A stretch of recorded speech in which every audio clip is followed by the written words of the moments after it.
سرزمین ایران شہر قم المقدس سے آپ سامعین کو سلام عرض کرتا ہوں۔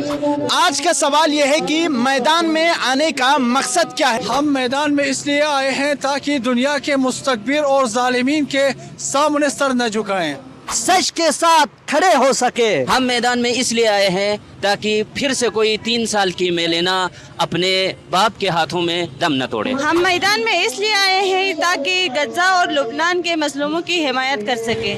ہم میدان میں اس لیے آئے ہیں تاکہ اپنے بچوں کو دشمن کی شناخت کروا سکیں۔ ہم میدان میں اس لیے آئے ہیں تاکہ ظالمین کے آگے سر نہ جھکائے۔ ہم میدان میں اس لیے آئے ہیں تاکہ ایران پر ہوئے ظلم کے خلاف آواز اٹھا سکیں۔ ہم میدان میں اس لیے آئے ہیں تاکہ مظلوموں کے حق کی حمایت کر سکیں۔ ہم میدان میں اس لیے آئے ہیں تاکہ دنیا کو بتا سکے ہم مظلوموں کے ساتھ ہیں۔ شہید خواتین سے وعدہ کرنے کے لیے، عہد کرنے کے لیے۔ ہم میدان میں اس لیے آئے ہیں تاکہ سید مجتبیٰ خامنئی کی بیعت کر سکے۔ آپ لوگوں کی راہ کو ہمیشہ زندہ رکھیں گے اور ادامہ دیں گے۔ ہم میدان میں اس لیے آئے ہیں تاکہ سچ کے ساتھ کھڑے ہو سکے۔ ہم میدان میں اس لیے آئے ہیں تاکہ مظلوموں کی حمایت کر سکے۔ ہم میدان میں اس لیے آئے ہیں تاکہ رہبر عزیز سید مجتبیٰ خامنئی کی بیعت کر سکے۔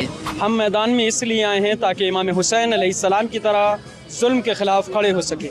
ہم میدان میں اس لیے آئے ہیں تاکہ مظلوموں کی آواز بن سکیں۔ ہم میدان میں اس لیے آئے ہیں تاکہ آج کے وقت میں یزید کے خلاف آواز بلند کر سکیں۔ ہم میدان میں اس لیے آئے ہیں تاکہ جو ایران کے داخلی دشمن ہے ان کی ناک زمین پر رگڑ سکیں۔ اللہ اکبر، خوفناک رہبر۔